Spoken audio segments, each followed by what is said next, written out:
Nice. After now learning the properties of surds, let's now simplify some of the surds. So you can get a question asking you now simplify. You can get a question asking you now to simplify.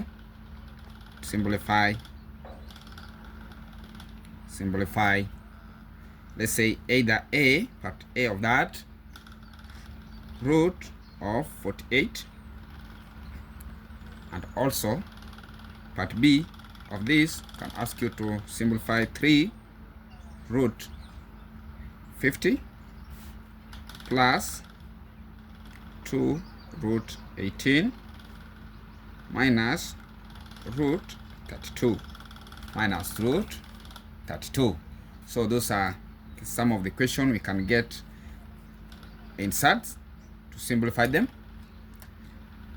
Now that we have learned the properties of surds, we'll just go ahead and simplify. So I will start with the first one. So the solution just to this now will be, students, just go slowly so that we can understand step by step. So we have now a root, first one, root 48. If you look at that root 48, you see that is a surd because we cannot simplify it in any of the integers, or we cannot even get the square root of it. It will give us a decimal. So to simplify this, what we normally do, we'll get the largest square factor of this 48. Largest square factor of this 48.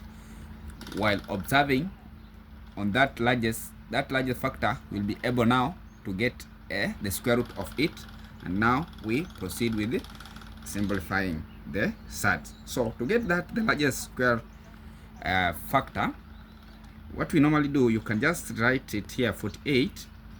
Then if you see here, I'll start with the smallest value, which is 2. If I divide by that, I'll get what? I'll get 24. So when I observe at 24, I cannot get the square root of 24.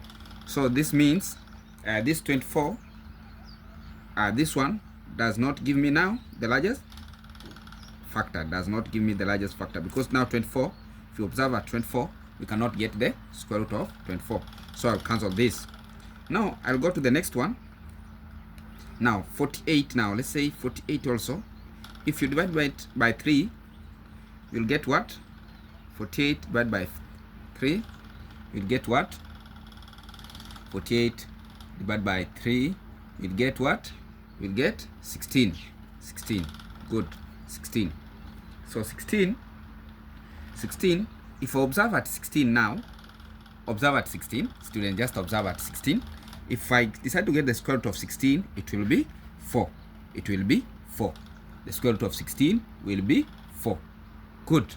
So if now I have identified that, I'm able now to get now the square root of that. The next part of that, I will go ahead now I've observed that. I will now pick that one, because that one now gives me the largest factor, or the square factor of that 48. So I will go ahead now do the square root of 48, just the same as to write the square root of 16 multiplied by what? Multiply by 3. That is just the same as that way. Good. Now after that, the same time, you can write this and say the square root of this, the same as to say 4 squared multiplied by 3. When you say 4 squared multiplied by 3, just the same as 4 squared is 16. 4 squared is 16. So it's just the same as try that. So if you have observed that, now I can go ahead and say now the square root of this 16, it will be what? It's 4. Now I cannot find the square root of 3. It now remains in bracket to be 3. And that is how you have solve your surd, that you have simplified that square root of 48. You have simplified that square root of 48. You have simplified that square root of 48. Good. Maybe somebody asking me how did I arrive at 4 root 3.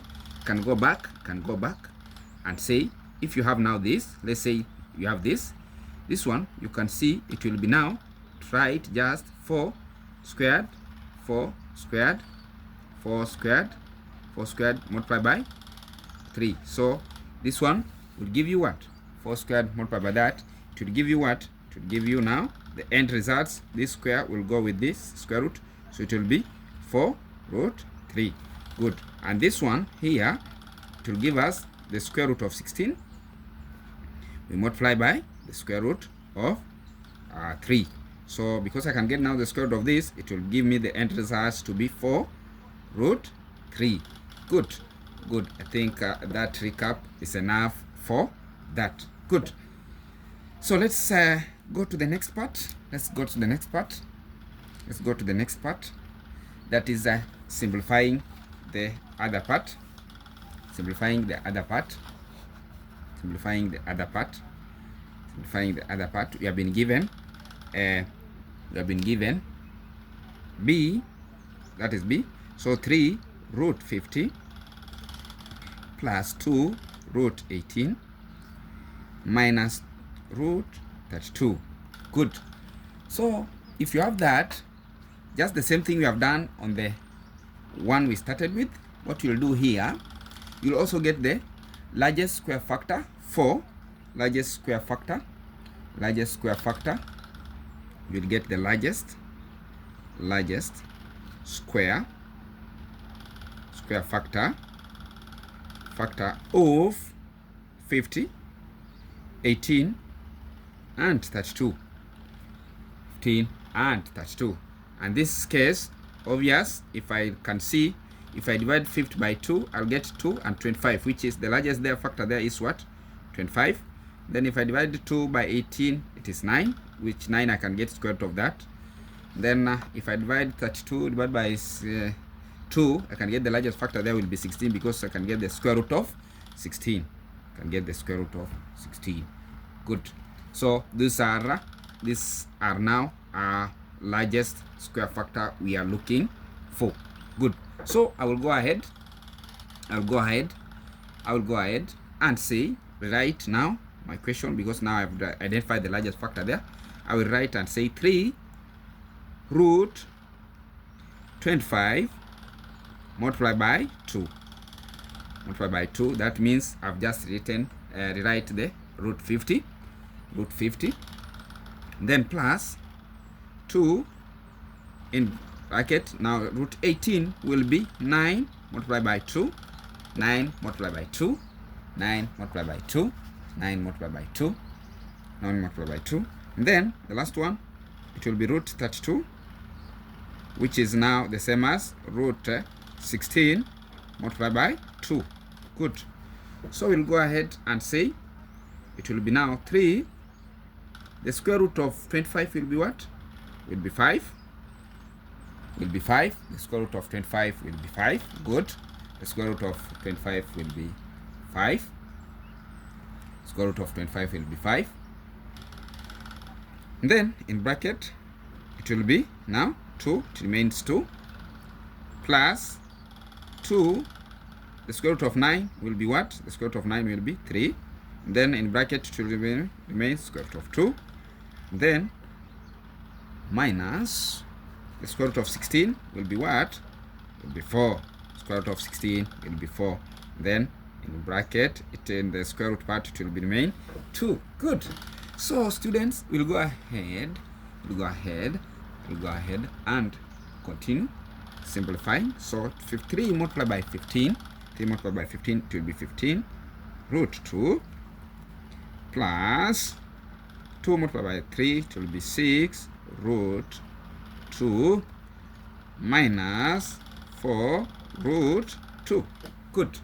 4 root 2. Good. Now if you are here now, now you go back, now you refer to the first session what we did in regards to what we did in regards to the properties of surds, in regards to properties of surds, in regards to properties of surds, in regards to properties of surds. Good. And we said what? We said, remember very well, we said under the properties of surd, we said, let me do something for you.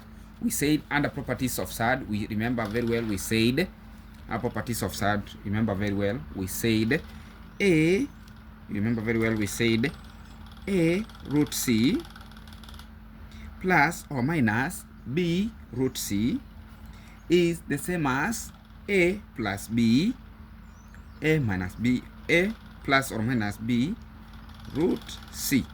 Good. So if you can observe here, it means the root C in this case for us here is 2, root 2. Because you can see root 2 appearing here, the first one and the second one and the third one. Good. So what we'll do is very easy. So it will be 15 plus 6 minus 4, that is the first one. Now the common surd there is what? Root 2 is root 2. So if you add this, it will be 15 plus 6. 15 plus 6 will give us, 15 plus 6 will give us what? 15 plus 6 will give us 21. 21 minus 4 will give us now what? The answer to be 17 root 2. 17 root 2. Good.